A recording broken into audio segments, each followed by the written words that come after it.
Alright, hello everybody. Welcome to the first episode of the GhostyFilms podcast. And I'm going to try to make this sort of a regular thing because some of my friends and I have been talking about doing, going out and doing some open mic stand-up comedy. And so I thought maybe I should do something like this, a project like this, so I can kind of experiment with some comedic ideas and become comfortable with formulating those ideas in real time. And so yeah, I'm gonna try to do this maybe once a month, probably about 10 minutes maybe, just to make myself comfortable with the concept. So yeah, I set up my little workspace. I cleared off my chair that had a big, huge pile of clothing on it, and it's kind of funny because I was unpiling this huge mountain of clothing, and I was finding like clothes that I forgot that I even had. Like I was like, wow, I can't believe I forgot I had that shirt. I used to wear that all the time, and I felt like I was like an archaeologist, and I was or a paleontologist, and I was just removing layer of clothing and finding the fossils that were underneath there, and I was discovering all kinds of extinct species, and so now I have I have a little workspace here, and so yeah, so hopefully I'll be able to start doing this podcast more regularly. And I have my coffee here, and I feel like I kind of need a little bit of stimulation in order to start going on this thing. So yeah, I was driving. I just got back from going out to get some coffee, and I was driving back, and I was like sitting at this traffic light, and I looked over and I saw this homeless guy, and he was holding up this sign, and he was just standing on the road holding up a sign for all the cars that were driving by, and I was looking over there, and I noticed that like he kind of had a cool coat on, and I was like, that's kind of an interesting coat, and so I was thinking, like, I wonder where I can go to get a coat like that. Because you know how sometimes certain kinds of clothing, it's almost like they say something about you. And this homeless guy was projecting this, it was kind of like an outdoorsy kind of vibe. Like, I'm not really into style and fashion, but I was looking at this guy's coat, and I was like, you know what, that coat is me. That's a coat that I think represents me. And then I started thinking, like, what does that say about my fashion sense when I'm driving around in the city and I see a homeless guy, and I'm thinking, that homeless guy's he's wearing some nice threads. Like, then I started to feel a little down and just almost ashamed of myself, because yeah, like my clothing sense and my sense of being, I don't know, like sophisticated, they're just really sad and pathetic. And so yeah, I'm feeling a little down in the dumps now. But alright, so anyway, I guess there was a little I guess how I'm gonna arrange this podcast is that I'm going to do, maybe I'll have a segment on the news. Maybe I'll have a little story about my life and what a dumb, awkward weirdo I am. Because, because, I don't know, maybe there's some material in that. And, also, I'd like to do a segment where people write in and ask me ask me questions. Like, they email me things, and I'll do some I'll respond to them. So moving on, I'd like to do the first letter, because like I was working with some other people where we did kind of a similar skit, and we'd never really got back to it, so I have some emails left over from that. So the first letter I'd like to respond to is it's from Klaus, and Klaus writes in, Dear Ghosty Films, recently I went on a mountaineering trip in the Alps, and my arm was crushed underneath a boulder. I was forced to chew through flesh and bone, wow, in order to free myself, and the experience has left me quite shaken. I am very persistent, and I don't easily accept defeat.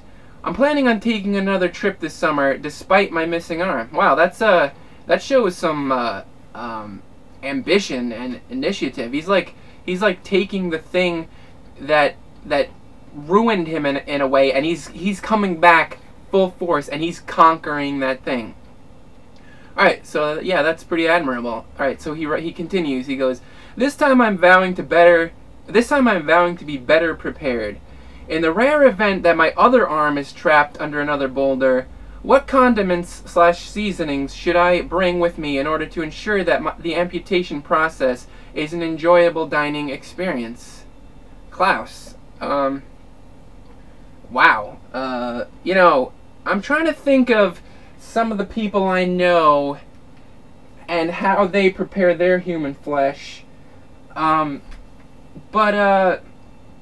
Yeah, I mean, the only person that's coming to mind is Hannibal Lecter, and I don't really know him, but you know, I would assume that if you're gonna eat human flesh, you want, like, you're gonna have to model what your cooking style after somebody that's been doing it a while. So I don't know, maybe fava beans, a nice Chianti. You know, Hannibal Lecter really came across as being kind of a sophisticated guy. So I'm thinking maybe, like, if you're gonna eat human flesh, you want to have the sophisticated palate that somebody like Hannibal Lecter would have. So, you know, I'm thinking maybe you could make a caramelized chicory and olive sauce. I'm thinking, like, I don't know, like, how prepared are you gonna be if you're gonna go out in the woods and not only prepare food with one arm, but you already lost an arm, so it's gonna be like you're gonna have this weird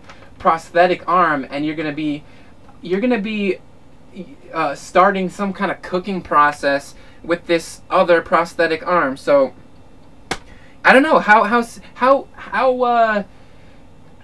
elaborate are you going to try to be? And also, you're a hiker from what I gather from this letter. So, like, how tender is your own flesh going to be? Like, are you gonna? I'm assuming that you're in good shape because you're hiking. So your muscles are probably all stringy, and they're probably gonna be chewy. So what food group is gonna be the most similar to your body, your tone? I'm thinking beef jerky. Maybe that's not the best option for fine dining, but I'm thinking you could probably go to you could probably choose some of the flavoring that people use to flavor beef jerky, like mesquite or teriyaki or something like that. And I'm thinking that that might be easier to prepare for you, seeing as how you only have one prosthetic arm to be involved in the process. So maybe you could get some kind of flavoring packet that you could easily open with your fake arm and season your meat. So yeah, I think hopefully that helped. I'm not the best food savvy person to be asking that, but I'm new at this. This is my first podcast. I'm doing my best to help. So hopefully I gave you some tips that'll help you out. Alright, so I think I have time for one more letter. I'm gonna try to keep this around 10 minutes, and maybe if I come up with some more material and I get more comfortable with it, like, you can probably tell that I'm like stammering a little bit and stuttering because this is the first time I'm doing this. Alright, so I'll do one more letter and then I'll call it a day for this podcast. So, alright, so the next letter reads, Dear Ghosty Films, recently my husband Ben has regained an interest in some of the hobbies from his youth. he started rebuilding a classic car in our garage. Wow, that's pretty cool. I'm not a car person, but that sounds like something that you know, that might be a useful skill to have, to rebuild a car in your garage. Alright, so he started rebuilding a classic car in our garage and has started playing the drums again. I've tried to crush his new self-expression by belittling him and his interests, suggesting that it is immature, but it was to no avail. How can I eliminate my husband's interest and refocus his attention on me and my porcelain doll collection where it belongs? Tatiana, wow. You know, Tatiana, that you're a scumbag.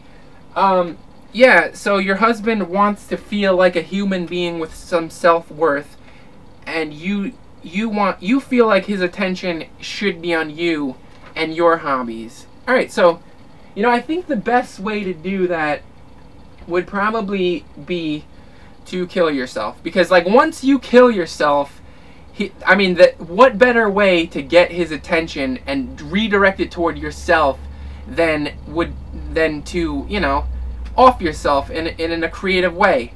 And, you know, maybe after you did that, he would start thinking about you more, and he would, I don't know, maybe he would look at all of your things and build a shrine to you, and maybe that would become his new hobby, because he would have, I don't know, maybe he'd have a picture of you, and he'd decorate your little shrine with all of your, I don't know, like your crappy dolls and stuff.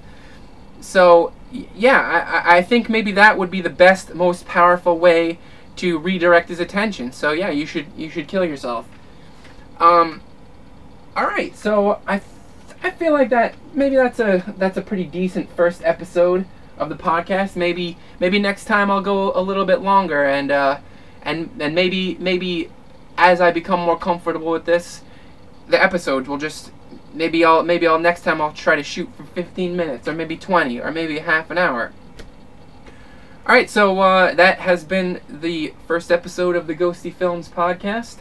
Thank you for tuning in and listening, and maybe I'll try to do this on a regular day, so that it'll have consistency, and I'll try to you know, maybe it'll give me some structure and some discipline by putting it out on a specific time. And if you have some suggestions on the best day to have it come out, you can write in and respond, but in the comments section. All right, so thank you for listening.